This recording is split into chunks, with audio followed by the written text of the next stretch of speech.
Morning, ladies and gentlemen. Today we are here on Thursday, February 25th, and we are nearing the end of our evolution unit. We're going to be finishing it up next week. We're going to be testing out on it the end of next week, maybe early of the week following, depending on how things work.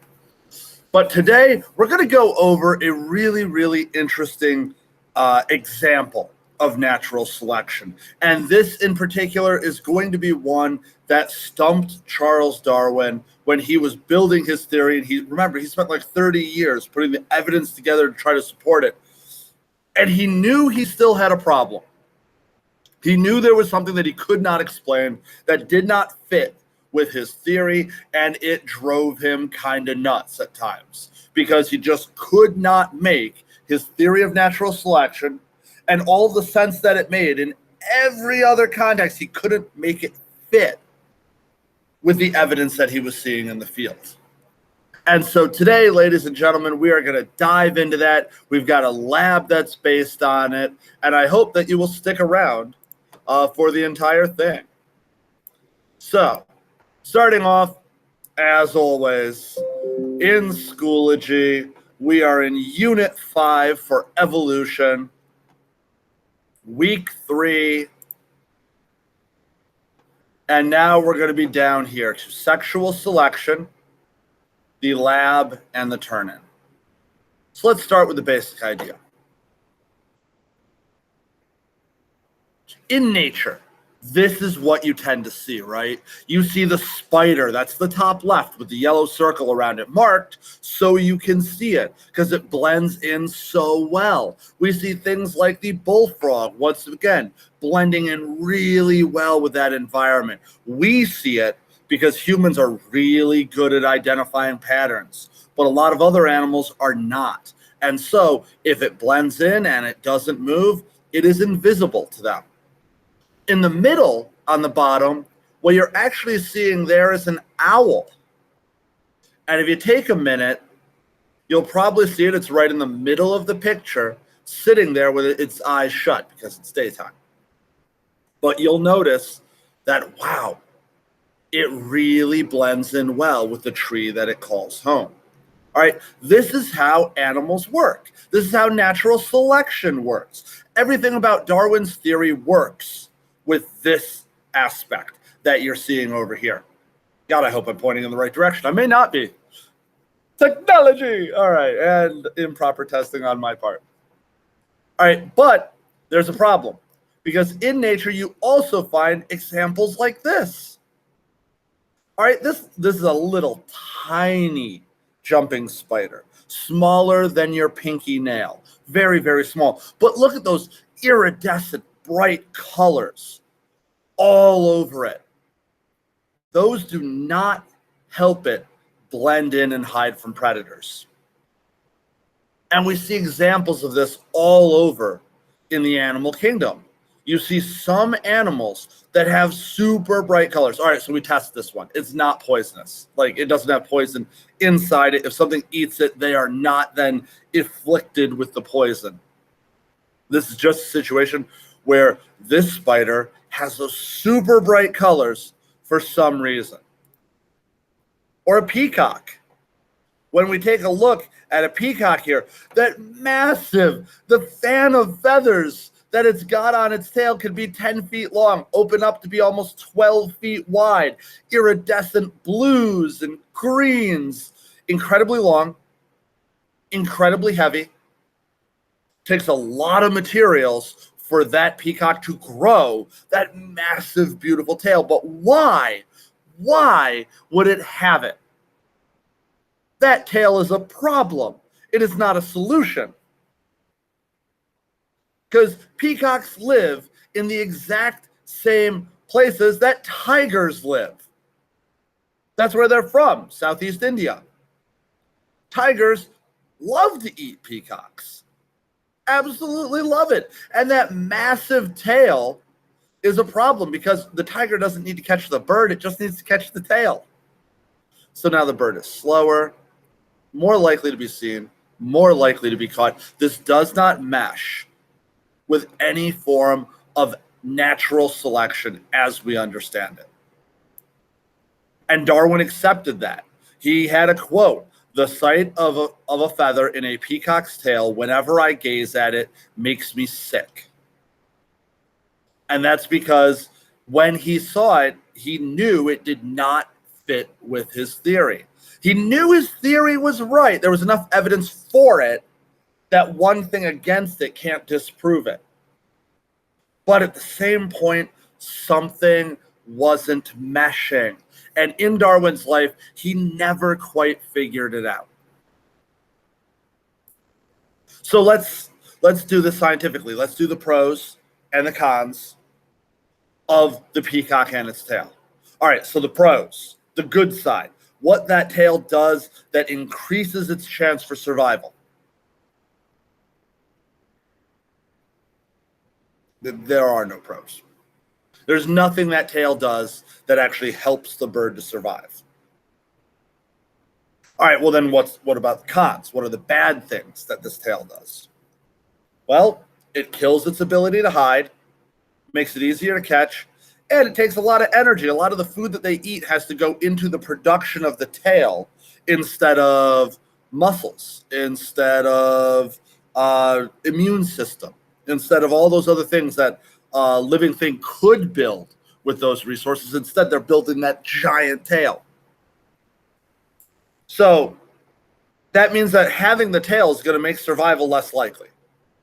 Period. End of story. There is no exception. They are less likely to survive because they have that tail.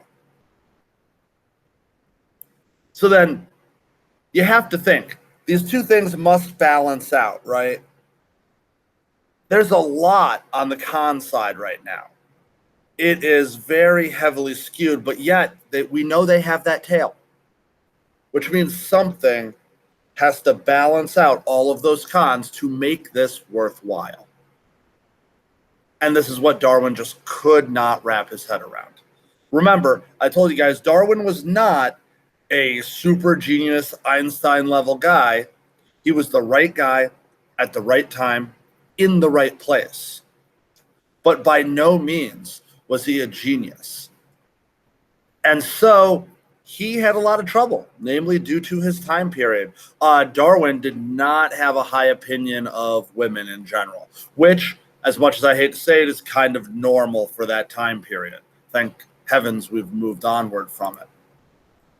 So the breakthrough in this really came down to when we started asking ourselves questions like this.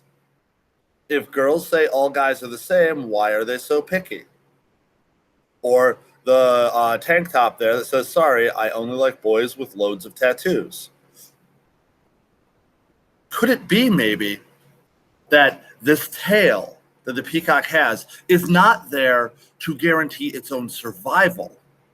There go the lights. But instead, it's there. Instead, it's there to guarantee their reproduction. Remember, natural selection states that the best fit organisms. What is fitness? Fitness is the ability to survive long enough to reproduce. Okay, so then if procreation in the animal kingdom requires male and female, then the only way that a male can be successful is if he can procreate with a female to pass on the genes that made him successful to the next generation, no matter what that cost is. Because if you survive, let's say if you're a human being, if I survived to be 87, like reasonably old, but I'm single and I never have kids, the genes that made me successful will not be passed on. They will not be spread to the population. So we would see no change of natural selection based on that. So that means that all of natural selection has to have reproduction tied into it. And that means that the males have to find a mate no matter the cost. This is a really important idea.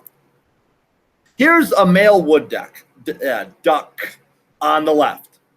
Here's a female wood duck on the right. Notice the difference. All right, here's a female, one of the many birds of paradise on the left. She looks like a cool looking bird. Here's the male on the right. Looks like some sort of Mardi Gras clown. Right? And not just in the colors. Look at the weird shape of these tail feathers too. This is all legit. This is real. Why? Ultimately, what it comes down to is this concept of sexual selection. So this is still part of natural selection, but basically what we're saying now is males don't just have to survive. That's not enough. They also need to attract the females. And if the female is attracted to a particular trait, the males must have that trait to have a good chance to reproduce.